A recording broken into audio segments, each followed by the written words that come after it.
Praise the Lord everyone. Welcome to conference meeting. Pray చేసుకుని మనం meeting start చేసుకుందామండి.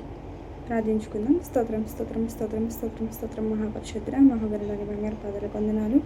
ఇప్పటివరకు ఉన్నందుకన్నా కాచావు కాపాడావు అందుని బట్టి నీకు స్తోత్రాలు చెల్లిస్తున్నాం. మరి ఈ సమయంలో ఇటు రీతిగా నిన్ను స్థుతించుకునే భాగ్యాన్ని ఇంకోతని ఇటు తరుణాన్ని మాకు అనుగ్రహించడానికి నీకు స్తోత్రాలు చెల్లిస్తున్నాం తండ్రి. ఇంకోతని మరి ప్రేయర్ స్టార్ట్ చేస్తుండగా ఇంకోతని ఆది నుంచి అంతవరకు కూడా నువ్వే తోడుగా ఉండి నువ్వే నడిపించమని, నువ్వే సహాయం చేయమని, నువ్వే కృప చూపి ఇంకోతని ఎలాంటి ఆటంకాలు లేకుండా, ఇంకోతని ఎలాంటి ఇబ్బందులు లేకుండా, ఇంకోతని కేవలము ఇంకోతండి ప్రేయర్ అంతటినీ కూడా ఇంకోతని నీకు మహిమార్థకరంగా జరిగించుకోమని మిమ్మల్ని అడుగుచు ముందున్న కార్యక్రమాలని చేతులకు అప్పగిస్తున్నాము.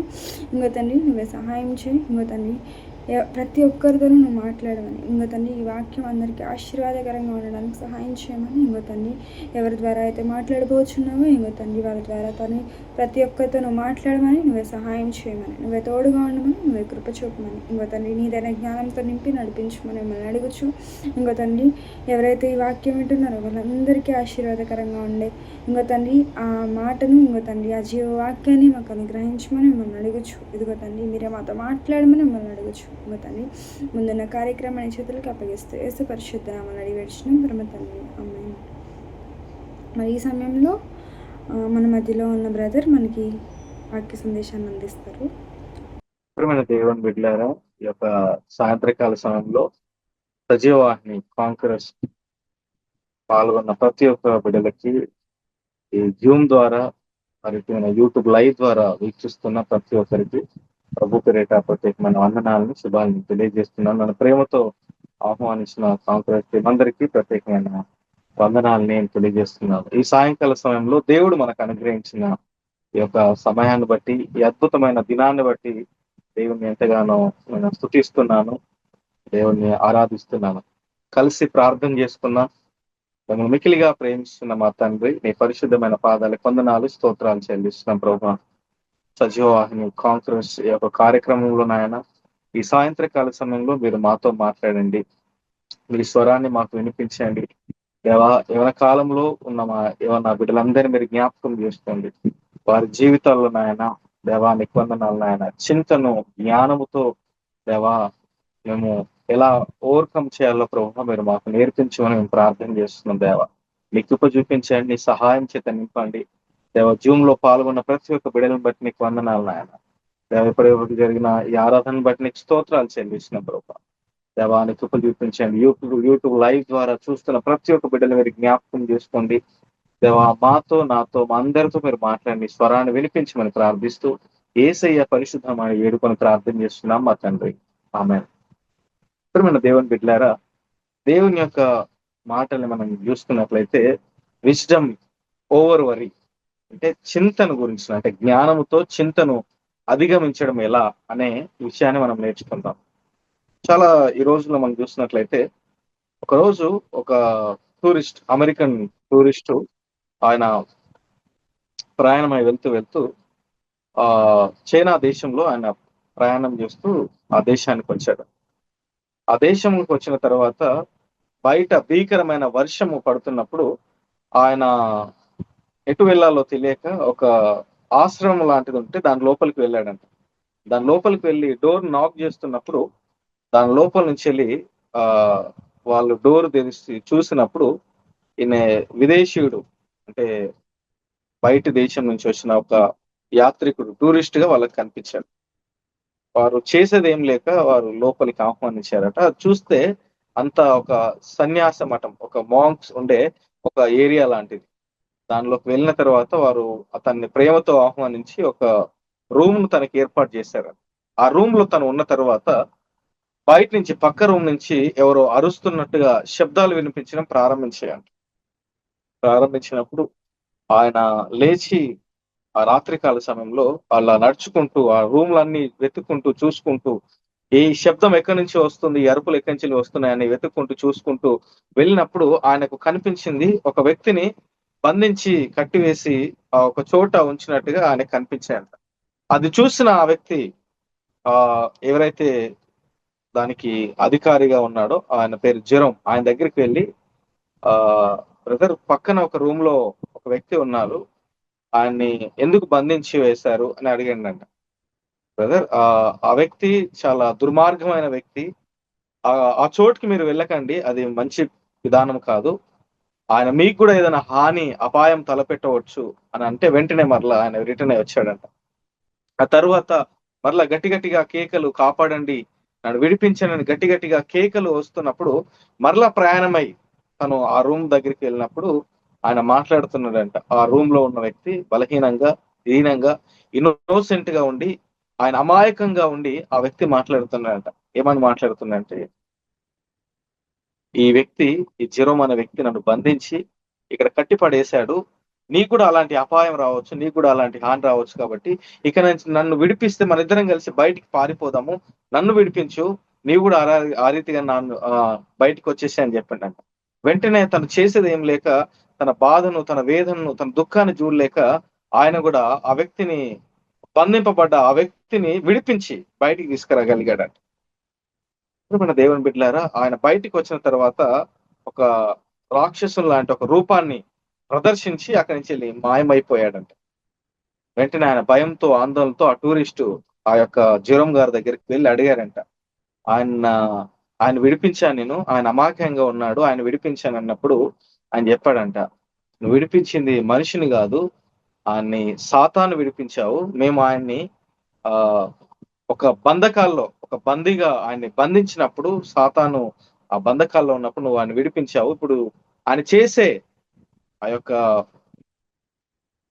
దుష్కార్యాల్ని, ఆయన చేసే వివిధమైన చెడ్డ ఆలోచనల్ని, పాపాలను చూసినప్పుడు నువ్వు కూడా చింతిస్తావని చెప్పాడు. ప్రియమైన దేవుని బిడ్డలారా, చాలా సార్లు మనకున్న చింతల్ని జ్ఞానంతో ఒకవేళ మనం అధిగమించకపోతే మనం అపాయంలో, మనము ఇబ్బందికరమైన పరిస్థితుల్లో మనం పడిపోతుంటాం.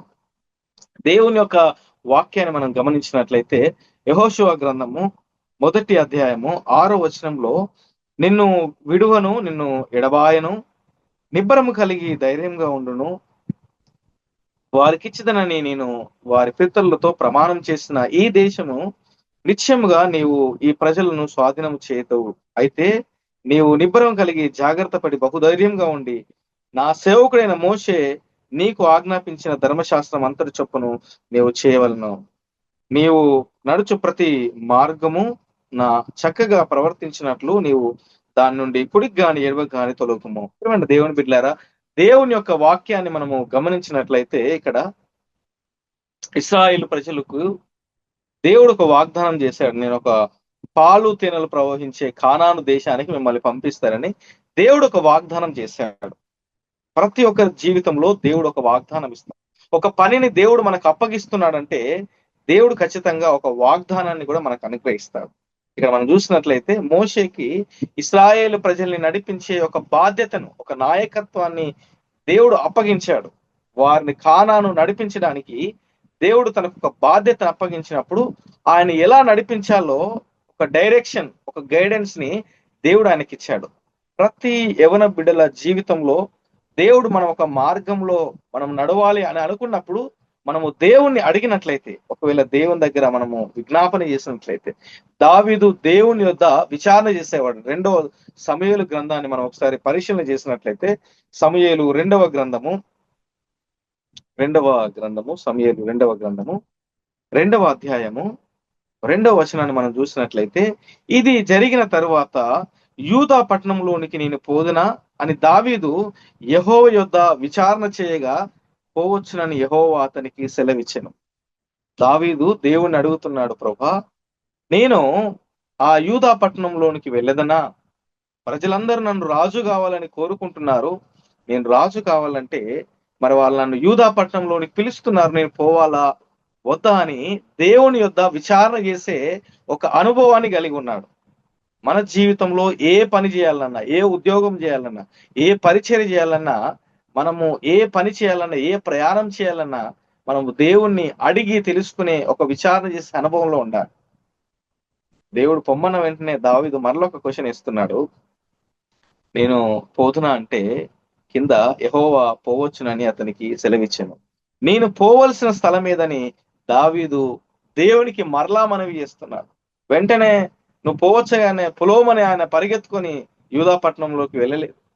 ప్రభువా, నేను వెళ్ళవలసిన ప్రదేశం ఏంటి? ఏ స్థలంలోకి వెళ్ళాలి? నేను షోమ్రోన్కి వెళ్ళాలా? నేను హేబ్రోన్కి వెళ్ళాలా?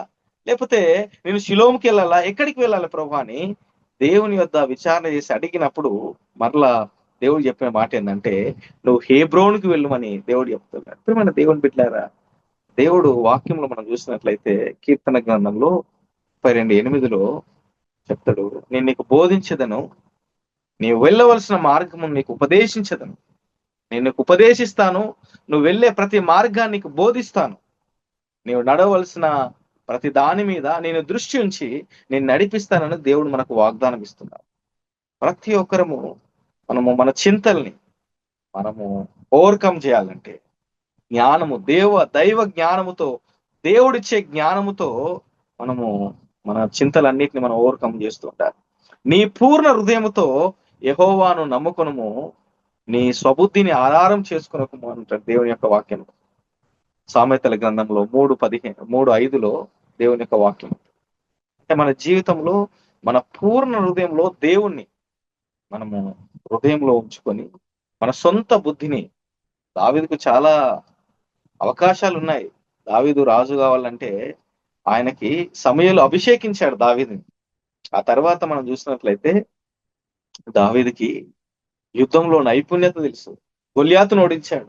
తనకు బ్యాక్గ్రౌండ్ ఉంది, బలం ఉంది, పరాక్రమశాలి అన్ని ఉన్నప్పటికీ తన స్వబుద్ధిని ఎక్కడ ఆధారం చేసుకోలేదు దావీదు.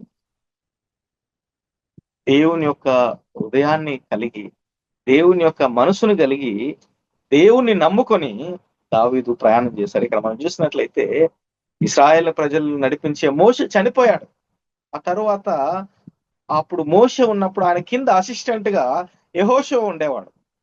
మోషే చనిపోయిన తర్వాత, మోషే చనిపోక ముందుకు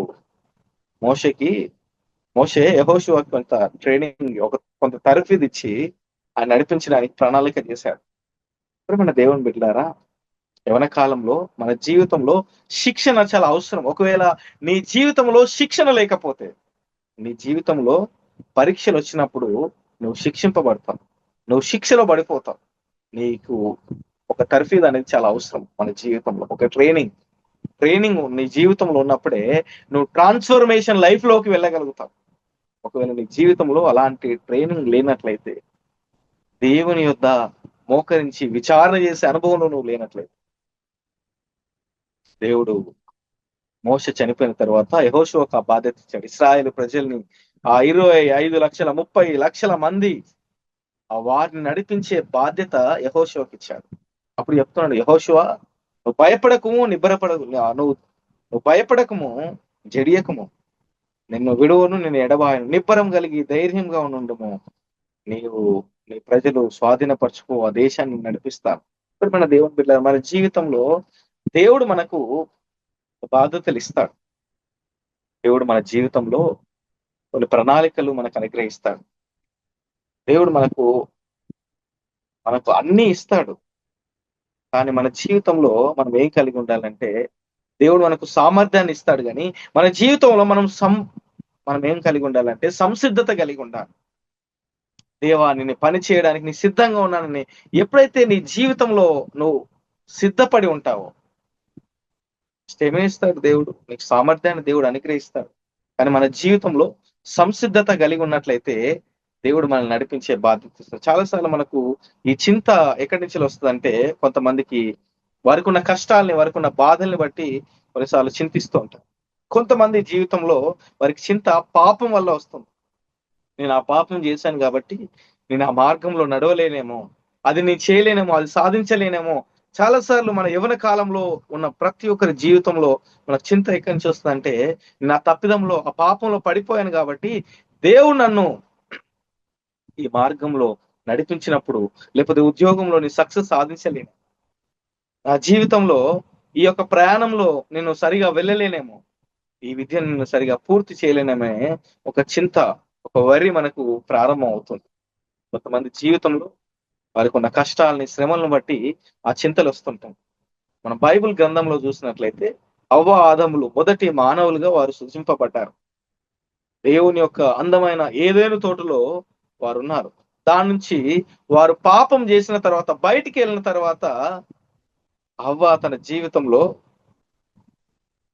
మొదటి కుమారుని కంటుంది. నేను పొందుకున్నాను కాబట్టి, దేవుని యొద్ద నుంచి పొందుకున్నాను కాబట్టి కయ్యోను అని పేరు పెడతాం.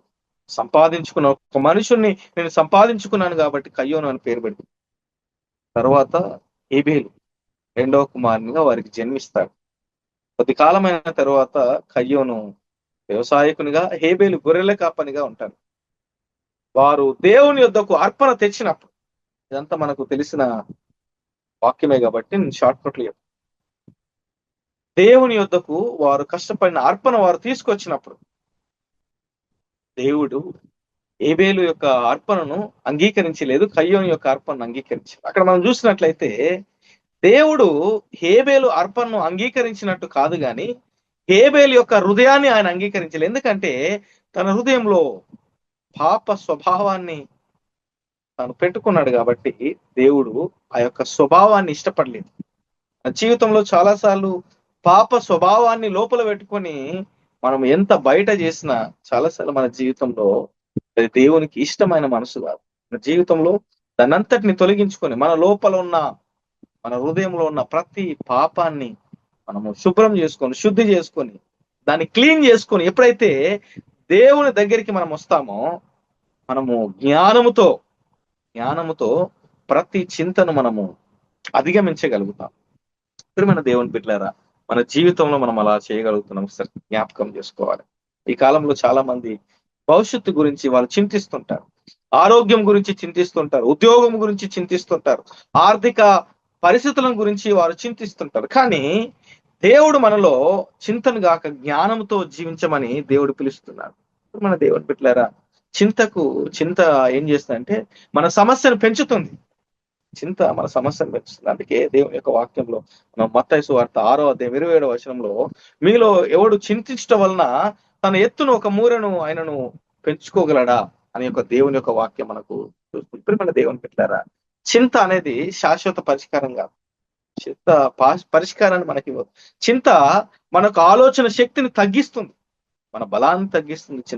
చింత మన యొక్క విశ్వాసాన్ని, ప్రార్థన జీవితాన్ని అది బలహీనపరుస్తుంది.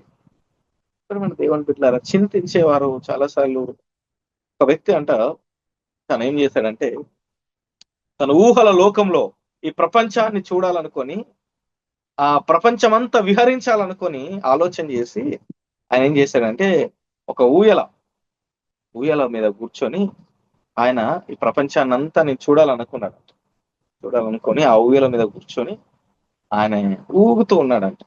ఊహల్లో నేను ముందుకు పైకి కిందికి వస్తున్నాను అనుకునే, నేను ముందుకు వెళ్తున్నాను అనే ఆలోచనలో ఉన్నాడంట. కానీ తన ఊహల్లో మాత్రమే ఉన్నాడు. ఊహల్లో ఈ ప్రపంచాన్ని అంతా నేను చుట్టేస్తున్నాను, పైకి ఎగురుతున్నాను అనుకున్నాడు. కానీ ఆయన ఆ స్థలంలోనే ఉన్నాడు. చింత ఎలాంటిదంటే అలాంటిది, మనల్ని అది కదిలిస్తున్నట్టు అనిపిస్తుంది కానీ ఎక్కడికి పోని ఒక ఆలోచన ఉంటుంది. కానీ దేవుని మీద ఆధారపడే జ్ఞానం ఎలాంటిదంటే దేవుని మీద ఆధారపడే రీతిగా ఉంటుంది జ్ఞానం. అందుకే మన పూర్ణ హృదయంతో దేవుణ్ణి ఆరాధించాలని దేవుని యొక్క వాక్యం సెలవిస్తుంది. కాబట్టి జ్ఞానం ఎలాంటిదంటే దేవుని దృష్టితో ఆలోచింపజేసే విధంగా ఉంటుంది.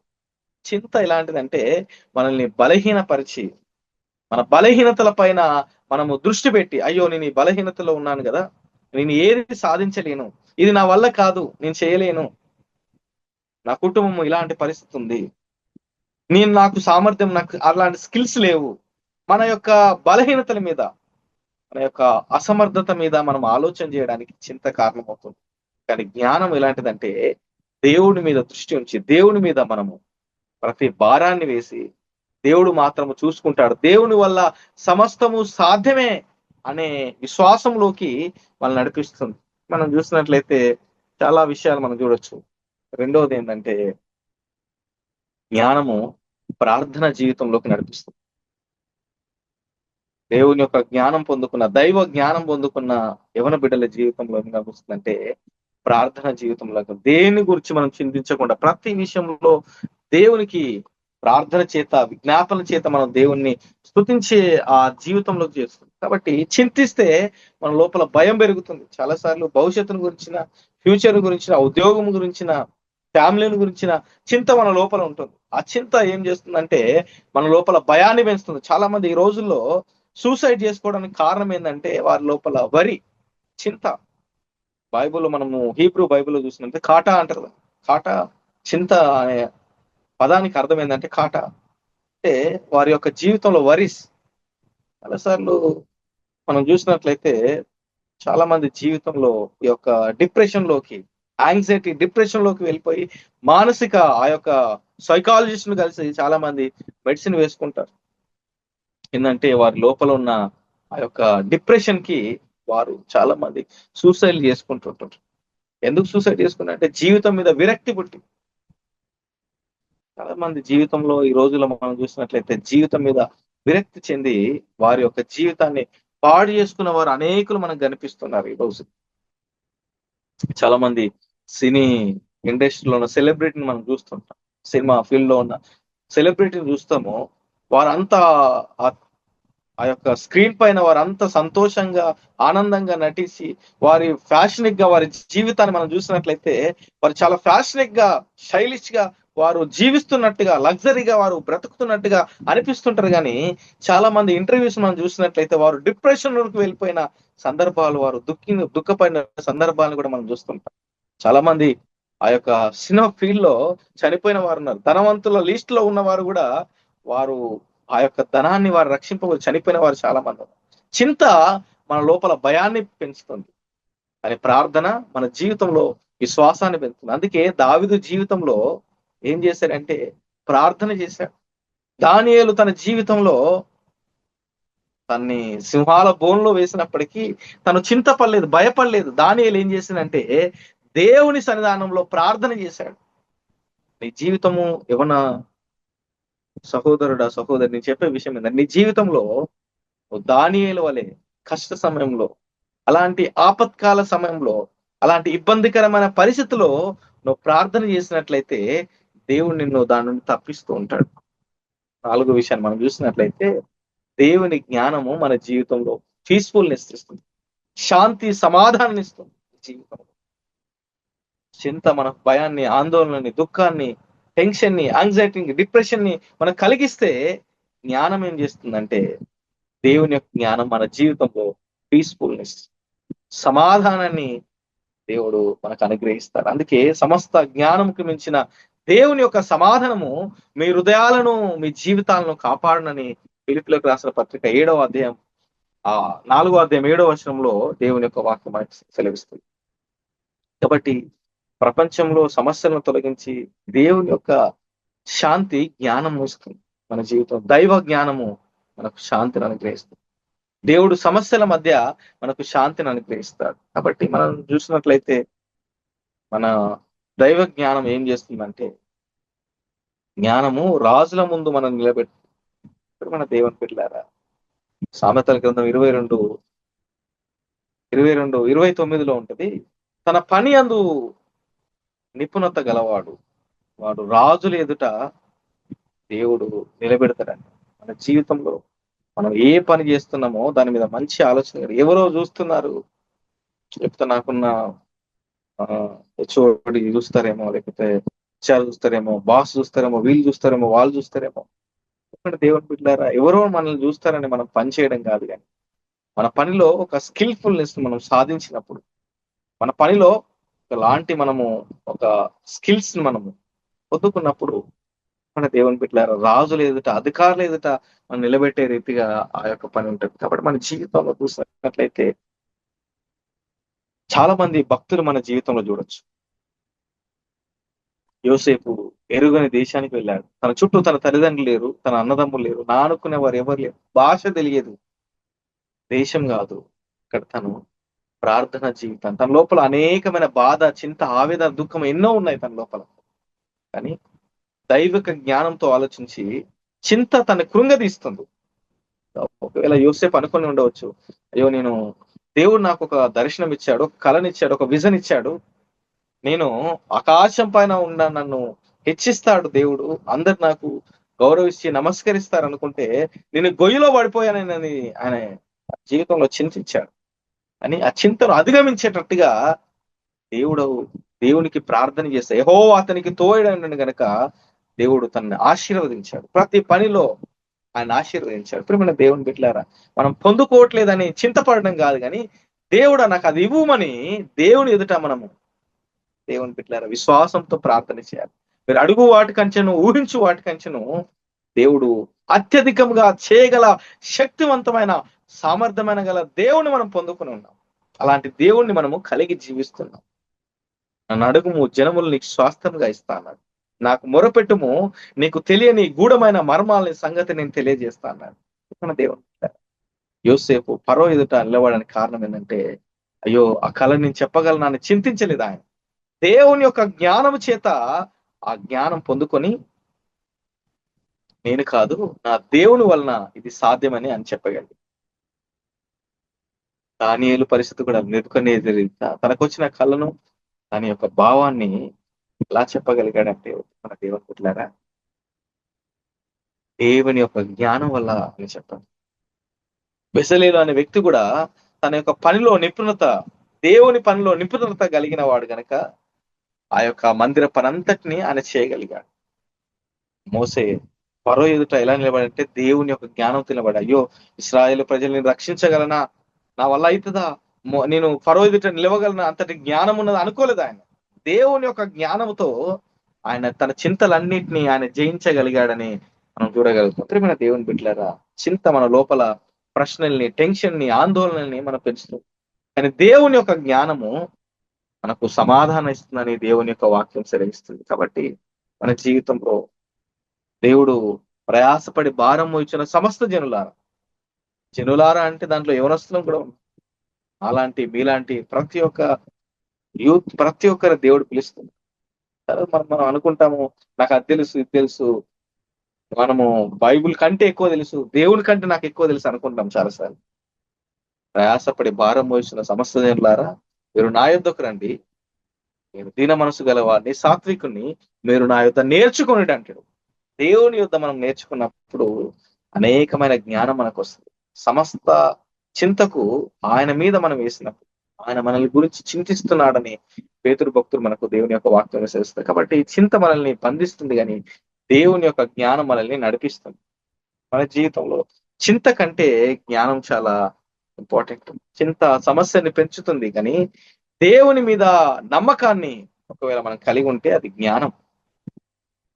నీ పూర్ణ హృదయంతో నువ్వు దేవుని నమ్ముకోమని దేవుని యొక్క వాక్యం సెలవిస్తుంది. చింత మనకు భయాన్ని కలిగిస్తుంది, కానీ దేవుడు యొక్క జ్ఞానము మనకు సమాధానాన్ని ఇస్తుంది. మన దేవుని బిడ్డలారా, మనం అలాంటిది చేయగలుగుతున్నామా? మీ భవిష్యత్ జీవితంలో నేను చేయాలి, ఎలా ఉండాలి? మన దేవుని బిడ్డ, దేవుడు మనకు సామర్థ్యాన్ని ఇస్తాడు, కానీ నీవు సంసిద్ధంగా ఉన్నావా ఆలోచన చేసుకోవాలి. దేవుడు మనకు బాధ్యతనిస్తాడు. మన దేవుని బిడ్డలారా, ఆ బాధ్యతకు మన జీవితంలో నేను సిద్ధంగా ఉన్నాననే ఆలోచన నీకు కలిగి ఉన్నా ఒకసారి ఆలోచన చేసుకో. రోజు దేని విషయమై నువ్వు చింతిస్తున్నావు, దేని విషయమై నువ్వు బాధపడుతున్నావు, నీ బలహీనతలన్నింటినీ ముందు పెట్టుకొని ఇది నా వల్ల కాదు, నేను చేయలేదని ఒకవేళ అలాంటి ఆలోచనలో ఉన్నావు, అలాంటి దుఃఖంలో, అలాంటి ఇబ్బందికరమైన పరిస్థితిలో, సిచ్యువేషన్ లో నువ్వు ఉన్నావేమో, ఈరోజు ఈ వాక్యం ద్వారా దేవుడు నీతో మాట్లాడుతున్నావు. దావీదు ప్రార్థించినట్టుగా దానికి చేయగలననే ఒక ప్రార్థన జీవితాన్ని నీ జీవితంలో కలిగి ఉన్నావు. మోకాల అనుభవ జీవితాన్ని కలిగి ఉన్నావు. చింత ప్రార్థనను దేవుని బిడ్డలా మర్చిపోయే రీతిగా చేస్తుంది, కానీ దేవుని యొక్క జ్ఞానము ప్రార్థనలోకి నడిపిస్తుంది. ప్రార్థనల చేత మనం విన్నపాలు దేవునికి తెలియజేసినప్పుడు దేవుడు మనల్ని గొప్ప రీతిగా ఆశీర్వదిస్తారని దేవుని యొక్క వాక్యం సెలవిస్తుంది. కాబట్టి చింత భారాన్ని మోసే రీతిగా ఉంటుంది, కానీ జ్ఞానము భారాన్ని దేవుని మీద వేసే రీతిగా ఉంటుంది. కాబట్టి అలాంటి రీతిగా మనం ఉండగలుగుతున్నాం. ఒకసారి జ్ఞాపకం చేసుకోవాలి, ఎలాంటి జీవితంలో మనం బ్రతుకుతున్నాం. చింతను విడిచిపెట్టి దేవుని యొక్క జ్ఞానాన్ని ఎంచుకున్నప్పుడు దేవుడు బాధ్యతతో పాటు నీ భవిష్యత్తును దేవుడు ఆశీర్వదిస్తాడు. కాబట్టి అట్టి కృప పరిశుద్ధాత్మ దేవుడు మనందరికి కలుగజేయను కాక. దేవుడు నీకు సామర్థ్యత ఇస్తాడు. నేను సంసిద్ధంగా ఉన్నాను ప్రభా. దేవునికి మన దేవుని పెట్టారా, దేవునికి ఎలాంటి వారు కావాలంటే వాళ్ళకి దేవునికి మన జీవితంలో మనకి అవైలబిలిటీ కావాలి. నీ జీవితంలో దేవుడికి నేను సిద్ధంగా ఉన్నాననే అవైలబిలిటీ కావాలి. అంతే తప్ప దేవునికి నీకు ఏం అర్హతలు ఉన్నాయి, ఏం ఆధిక్యతలు ఉన్నాయి అవి చూడడు దేవుడు. దేవుడు నీ పగిలిన పాడైపోయిన హృదయాన్ని ఆయన మలచి సరిచేసి వాడుకునే దేవుడు. అలాంటి వారి కొరకు నిన్ను ఎన్నుకునే దేవుడు ఆయన. కాబట్టి చింతను విడిచిపెట్టు, దేవుని యొక్క జ్ఞానాన్ని ఎంచుకోను. ఆయన మార్గంలో నేను నీకు బోధించదను, నీకు ఉపదేశించదను, నీవు నడవలసిన మార్గము నీ మీద దృష్టించి నేను నడిపిస్తానని దేవుని యొక్క వాక్యం ఉంది. యెహోషువ భక్తునికి చెప్తున్నాడు, నిబ్బరం కలిగి ధైర్యంగా ఉండు, నువ్వు స్వాధీనపరుచుకునే పట్టణము నీకు ఖచ్చితంగా ఇస్తాను. మోషకి ఏదైతే చెప్పానో అది నీకు చెప్తున్నాను. నువ్వు కుడికైనను ఎడమకైనా తొలగిపోక నీ ప్రవర్తనను నువ్వు జాగ్రత్తగా కాపాడుకోమన్నాడు. యవన కాలంలో ఈ జనరేషన్ లో మన ప్రవర్తనను జాగ్రత్తగా కాపాడుకునే దేవుని యొక్క జ్ఞానంతో మనం ముందుకెళ్ళినట్లయితే దేవుడు మన భవిష్యత్తును అద్భుత రీతిగా ఆయన ఆశీర్వదించే దేవుడు. అట్టి కృప పరిశుద్ధాత్మ దేవుడు మీకును నాకు అనుగ్రహించిన దాకా ఆమె. ప్రార్థన చేసుకుందాం. మనం మికిలిగా ప్రేమిస్తున్న మా తండ్రి, నీ పరిశుద్ధమైన పాదాలకు వందనాలు. దేవా, మేము చింతను ఓవర్కమ్ చేసి జ్ఞానము మాకు అనుగ్రహించినందుకు నీకు వందనాలు. ఇంకా భవిష్యత్తులో ఎన్నో ఆలోచనలు, ఎన్నో ఒడిదుడుకులు, ఎన్నో ప్రభా మా జీవితంలో నాయన దేవా ఇబ్బందికరమైన పరిస్థితులు ఉన్నాయి. మేము వాటిలో యూటర్న్ చేసుకున్నాం. నీ వైపు తిరిగే భాగ్యం దయచి దేవా, మేము రిపెంటేషన్ తో నాయన దేవా నీ యొద్దకు రిటర్న్ అయ్యే భాగ్యం మాకు అనుగ్రహించాను. ప్రతి వ్యర్థమైన లోకానుసారమైన జీవితాలను మనం తొలగించాను. నెమ్మదిని, సమాధానము, శాంతిని మాకు అనుగ్రహించాను. నీ కృప చేత నింపండి. ఇబ్బందికరమైన ప్రతి పరిస్థితిని యేసుని నామమున మా నుండి దూరపరిచండి దేవా. ప్రతి ఒక్క లైవ్ లో వీక్షిస్తున్న ప్రతి ఒక్క యవనస్తుని మీరు దర్శించండి. వారి జీవితంలో దేన్ని బట్టి వారు చింతిస్తున్నారు, దేన్ని బట్టి వారు డిప్రెషన్ లోకి, యాంగ్జైటీలోకి, ఇబ్బందికరమైన పరిస్థితుల్లోకి వారు వెళ్తున్నారు నాయన. ప్రతి దాన్ని యేసు నామమున మీరు దూరపరిచండి దేవా. నెమ్మది, సమాధానం వారికి దయచేయండి దేవా. నీ కృప చూపించండి. వారి తల్లిదండ్రులని, వారి ఫ్రెండ్స్ ని, వారి యొక్క సిబ్లింగ్స్ ని, ప్రతి ఒక్క బిడ్డలు మీరు జ్ఞాపకం చేసుకోండి. నీ సమాధానం చేత నింపండి, నీ జ్ఞానం చేత నింపండి.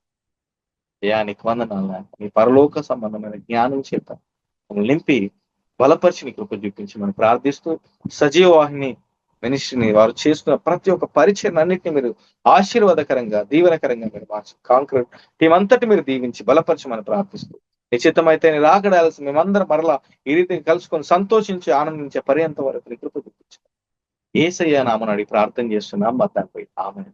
తండ్రి, కుమార, పరిశుద్ధాత్మ త్రియేక దేవుని యొక్క దీవెన, ఆయన కాపుదల, కృప చింతిస్తున్న ప్రతి ఒక్క బిడ్డలకును దేవుని యొక్క జ్ఞానంలోకి నడిపించే కృప, ధన్యత ఇప్పుడు ఎల్లప్పుడు సదాకాలం మాకందరికీ అనుగ్రహించుగాక. Praise the lord.